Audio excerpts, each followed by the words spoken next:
Namaku Aan. Aku bekerja sebagai petugas keamanan di salah satu sekolah yang ada di Bandung. Menjadi petugas keamanan atau satpam memang bukan cita-citaku. Namun, apapun pekerjaannya itu, buatku adalah rezeki yang tidak boleh ditolak. Dan juga tanggung jawab yang harus dijalankan. Belum lama aku bekerja sebagai satpam. Jadwal kerja itu dibagi 2 shift, siang dan malam. Kebetulan malam itu aku kebagian jaga malam, yang dimulai dari jam 10 malam.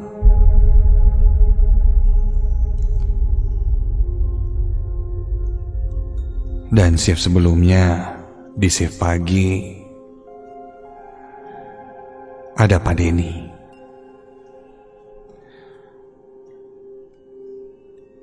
Pak Denny dan ayahku cukup dekat.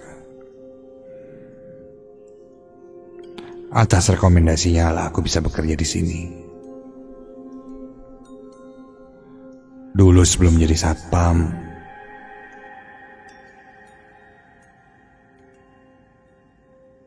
aku bekerja sebagai supir travel. Perjalanan malam atau aktivitas malam sudah biasa untukku. Malam itu aku datang lebih awal. Ya, maklumlah, anak baru. Aku standby di pos sambil membuat kopi. Pak Denny terlihat bersiap-siap untuk pulang. Jelas Pak Denny lebih tua dariku. Bahkan dia sudah bertahun-tahun bekerja di sekolah itu. Dan menjadi salah satu favorit anak-anak di sana. Karena beliau ramah dan suka bercanda. Sedang aku baru 4 hari bekerja di sekolah itu sebagai satpam. Masih membiasakan diri dan masih kebagian jaga malam. Sebelum pulang Pak Denny memberitahuku ketika jaga malam harus patroli minimal 2 jam sekali. Pak Denny sudah berpatroli jam 10 itu. Jadi giliranku nanti jam 12 malam. Lanjut Pak Denny pun pamit dan meninggalkan aku sendiri di sana.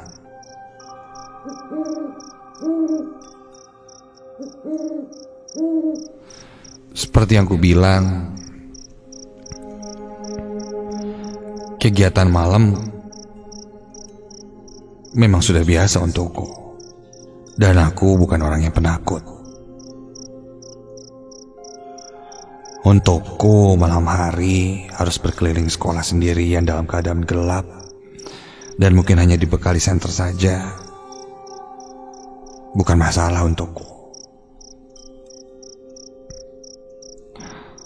Menunggu tiba jam 12, ketika itu aku teringat karena kebetulan saat itu malam Jumat dan di pos ada radio. Mengisi kesepian, aku lalu menyalakan radio dan mendengarkan program Nightmare Side. Yang ketika itu sudah masuk ke cerita. Jadwal sekolah saat itu sedang padat-padatnya. Belum lagi aku pun terlarut dalam cerita Nightmare Side itu. ditambah tugas dan Aku pejamkan mataku, membuatku pusing sekali. menyandarkan kepalaku menengadah di atas kursi, sambil meresapi cerita nightmare yang kudengar. Sampai di sisi lain cerita itu Kamis Aku seperti mendengar ada suara orang yang berbisik-bisik. suka jadi. Rumah yang cukup besar Suara apa ya? dengan bangunan yang modern.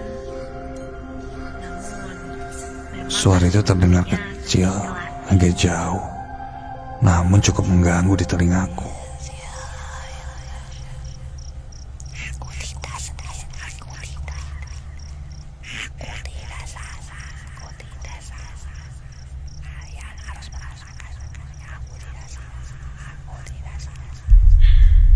Suara itu suara perempuan. Namun, ketika perlahan aku berdiri sambil menengok ke arah belakang, Aku pun coba berkonsentrasi. tak ada siapa-siapa. Mungkin ini suara efek dari radio. Sampai ketika aku coba mendengarkan dengan seksama.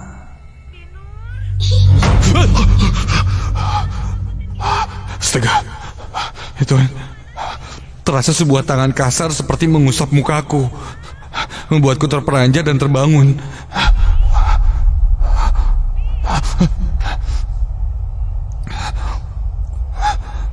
Dan ketika itu kulihat tidak ada siapa-siapa. Mencari Binur, Buru-buru kumatikan radio itu. Karena jika tidak salah dengar, aku juga mendengar ada suara perempuan yang tertawa kecil. Sampai-sampai aku cek keluar pos, tapi tidak ada siapa-siapa selain aku yang ada di sekolah itu. Aduh. Kulihat kali ini jam menunjukkan jam 11 malam. 1 jam lagi baru waktunya aku berpatroli. Mengingat kejadian tadi,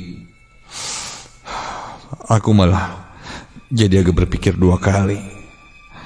Dan aku memutuskan untuk berpatroli lebih cepat sebelum jam 12.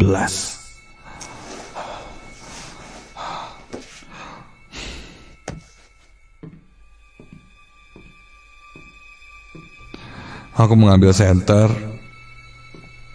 dan mulai berjalan menyusuri lorong-lorong kelas yang ketika itu sepi dan kosong. Nyaliku kini entah kenapa menjadi menciut. Aku memang tidak takut beraktivitas di malam hari. Aku juga tidak takut jika bertemu maling atau apapun lah. Tapi jika makhluk halus, mungkin beda lagi ceritanya. Karena aku sama sekali belum pernah bertemu dengan mereka. Namun aku coba memberanikan diri, karena ini sudah menjadi kewajibanku. Sekolah ini tidak bertingkat, namun cukup luas dan banyak ruang. Setelah lorong kelas di depan aku periksa dan memastikan semuanya aman, aku mulai masuk ke lorong lab dan aula.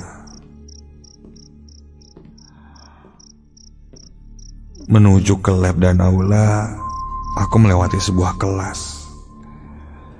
Dan ketika itu, aku mendengar ada suara meja dan kursi seperti digeser-geser di dalam kelas. Mulai curiga aku dekati kelas yang berisik itu.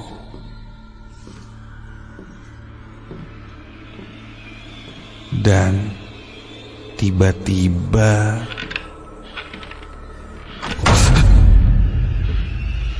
pintunya terbuka lalu terlihat ada seseorang yang berlari melesat sangat cepat. Karena gelap jadi yang kulihat hanya bayangannya saja. Woi, siapa itu, woi? Hei! Refleks aku pun mengejarnya. Dia berbelok ke arah ruangan lab dan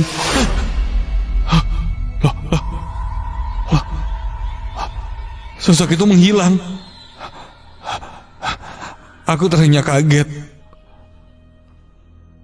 Apa yang kulihat tadi itu? Apa mungkin aku harus berpikir jernih?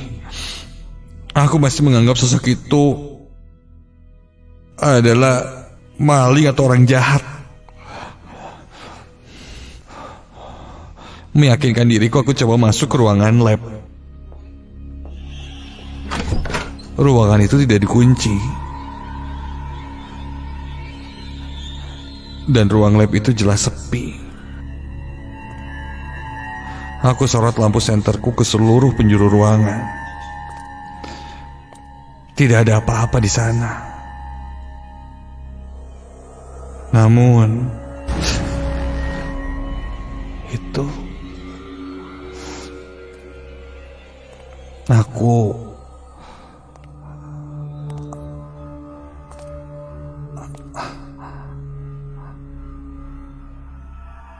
Aku menyorot ke arah jendela di ujung kelas.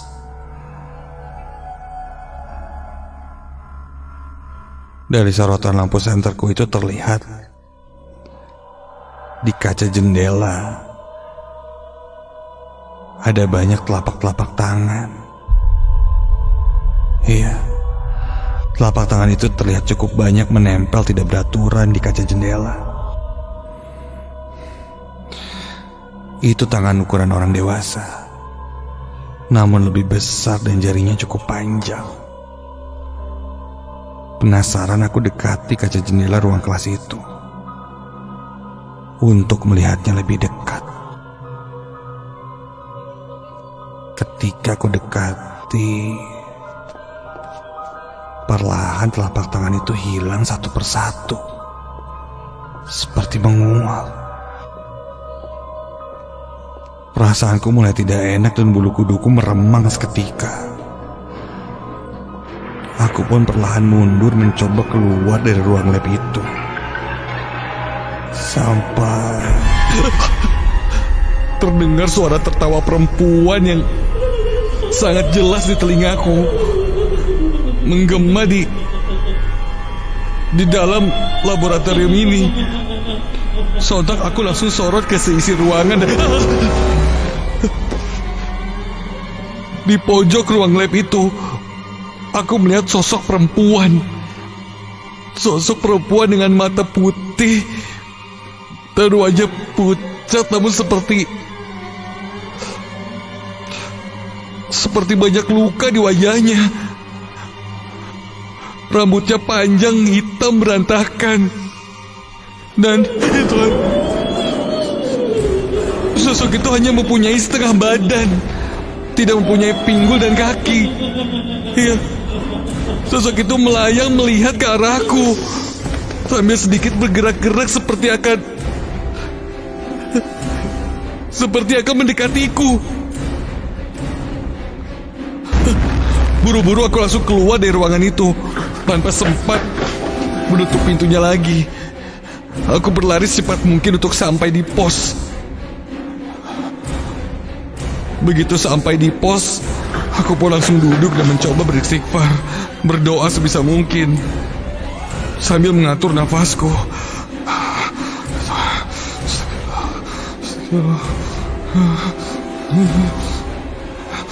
Sampai tiba-tiba,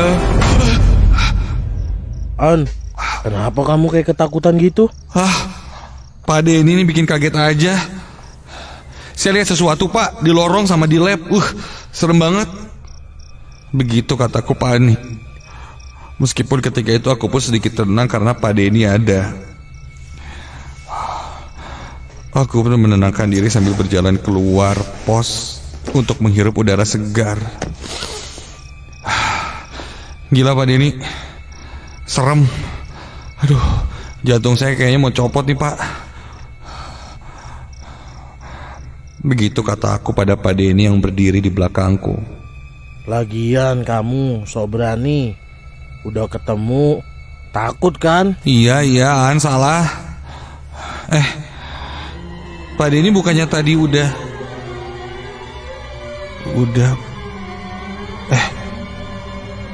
sampai aku pun baru tersadar. Pak Denny kan sudah pulang. Refleks aku langsung menengok lagi ke belakang dan benar saja, Pak Denny sudah tidak ada. Pak? Pak Denny? Pak, jangan bercanda, Pak. Pak? Aku pun buru-buru masuk ke dalam pos dan menutup pintu. Hingga esok paginya aku pun tidak keluar dari pos itu.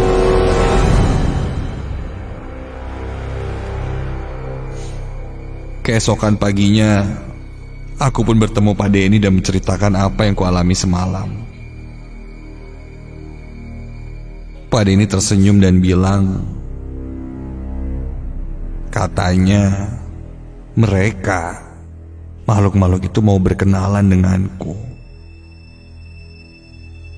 Sosok hantu sepotong, bayangan hitam, dan mungkin yang sering menyerupai seseorang memang ada di sekolah ini.